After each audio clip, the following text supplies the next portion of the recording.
Good morning dear students. चलिए आज हम लोग फिर से सिविक्स चैप्टर 3 कॉन्स्टिट्यूशनल डिज़ाइन संविधान संरचना को कंटिन्यू करते हैं। किताबें खोलिए और ध्यान दीजिए। Democratic constitution in south Africa. South Africa में लोकतांत्रिक संविधान का गठन कैसे हुआ? तो चलिए सबसे पहले इस लाइन पर ध्यान दें। I have fought against white domination and I have fought against black domination. I have cherished the ideal of a democratic and free society in which all persons live together in harmony and with equal opportunities.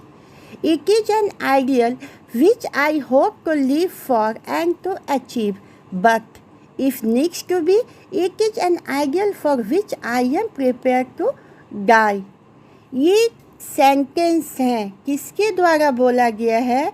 तो ये जिस तरह हमारे भारत में महात्मा गांधी को राष्ट्रपिता का दर्जा दिया गया है, उसी तरह नेल्सन मंडेला भी साउथ अफ्रीका में वो उनको राष्ट्रपिता का दर्जा, महात्मा गांधी की तरह ही उनको राष्ट्रपिता का दर्जा प्राप्त है। और साउथ अफ्रीका में क्या था ना कि जानते ही हैं कि जलवायु की वजह से वहाँ काले लोग, मतलब वहाँ के जो मूल लोग थे वे देखने में काले थे, और उन पर किसने अधिकार कर लिया था?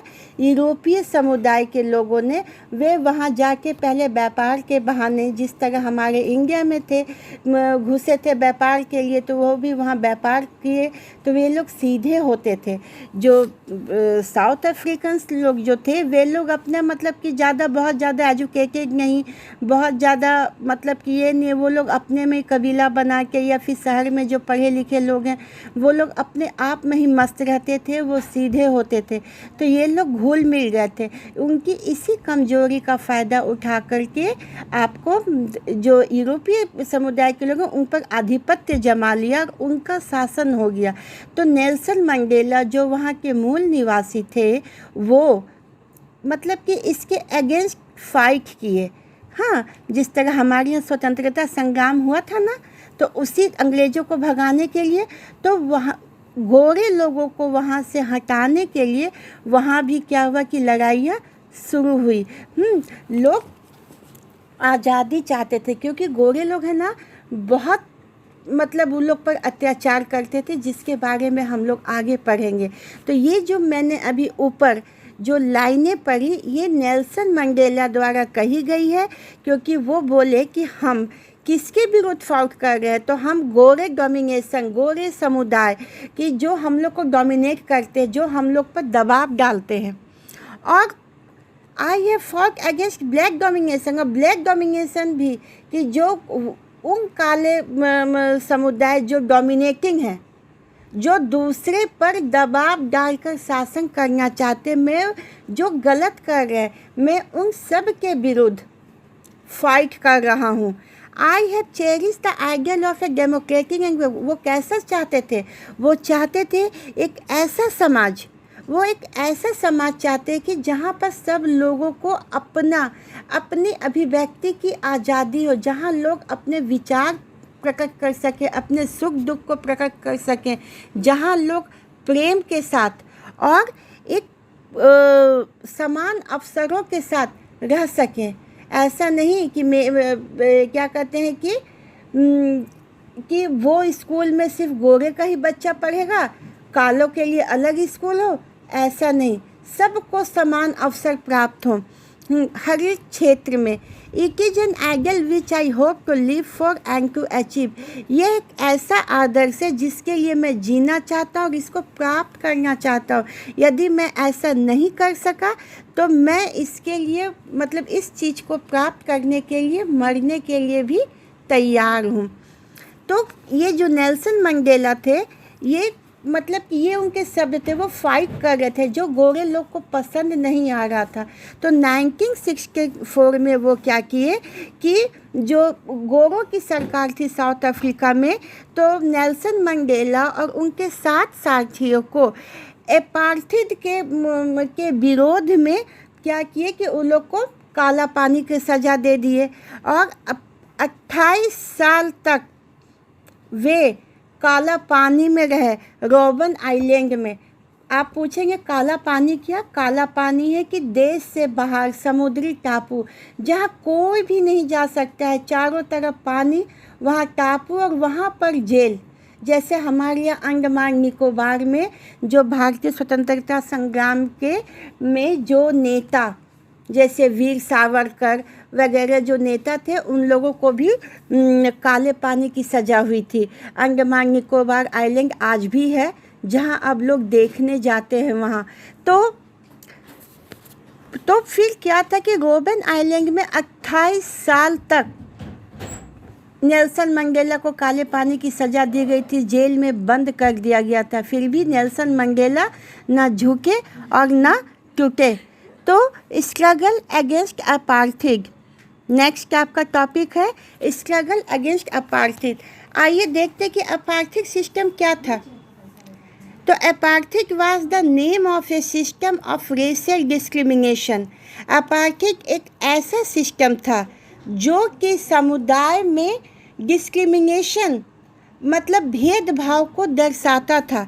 यूनिक टू साउथ अफ्रीका, और साउथ अफ्रीका में एक अलग चीज़ था। यहाँ क्या था ना कि जो वाइट यूरोपियंस थे impose the system on south Africa during the 17th and 18th centuries. The trading companies from Europe occupied it with arms and force in the way they occupied India.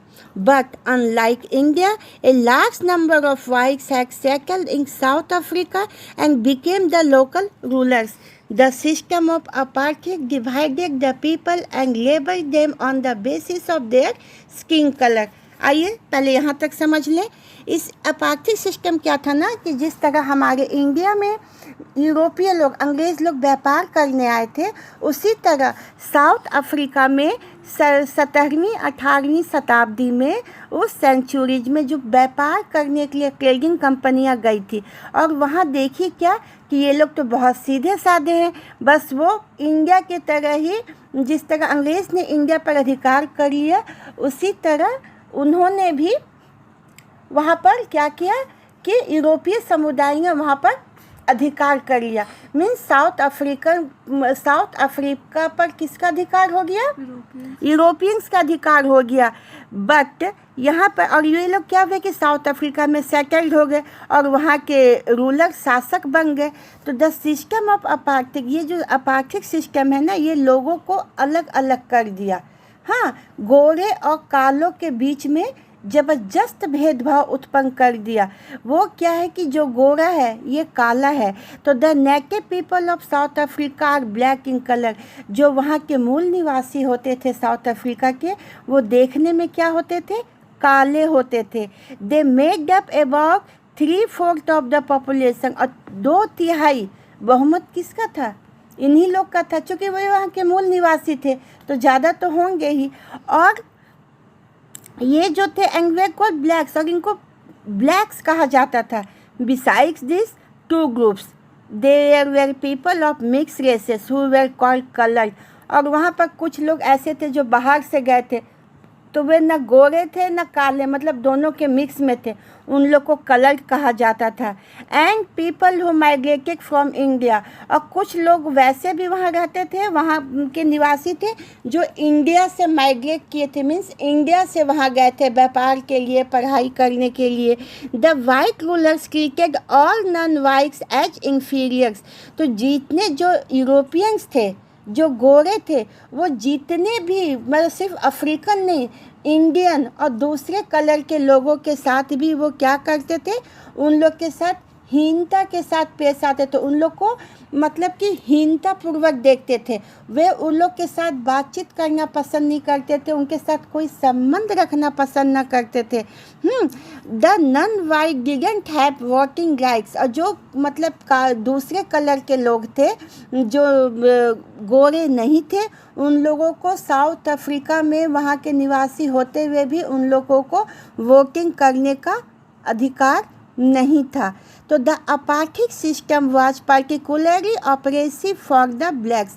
ये किसके apartheid system clear हुआ कि ये गोरे लोगों का काले पर पूर्ण रूप से आधिपत्य प्राप्त करना था। They were forbidden from living in white areas. वे लोगों को क्या थे कि जहाँ गोरे लोग रहते थे वहाँ वो अपना मकान नहीं बना सकते थे, वे वहाँ रह नहीं सकते थे। They could work in white areas only if they had a permit. वे लोग, अब जैसे कि कुछ लेबर क्लास के लोग हैं तो वही लोग जिनको परमिट किया जाता था वही लोग उस क्षेत्र में काम कर सकते थे।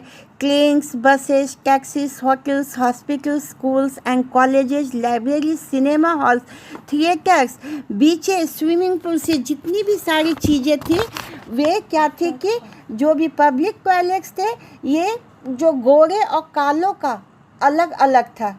जो काले लोग थे वे गोरों के पब्लिक टॉयलेट्स हो, चाहे मतलब कि जो सो स्कूल्स हो, सिनेमा हो, या फिर मतलब कि कॉलेजेज हो, लाइब्रेरीज हो, थिएटर्स हो, ट्रेन्स हो, वे वहाँ सफ़र नहीं कर सकते थे।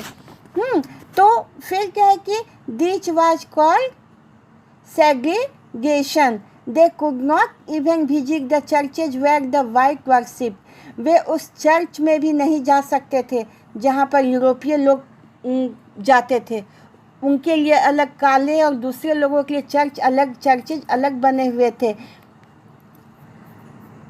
Black could not from associate और protest against the terrible treatment. और इतने अत्याचार के बावजूद भी जो ब्लैक लोग थे, जो वहाँ के मूल निवासी थे, वो प्रोटेस्ट नहीं कर सकते थे। आज यहीं तक।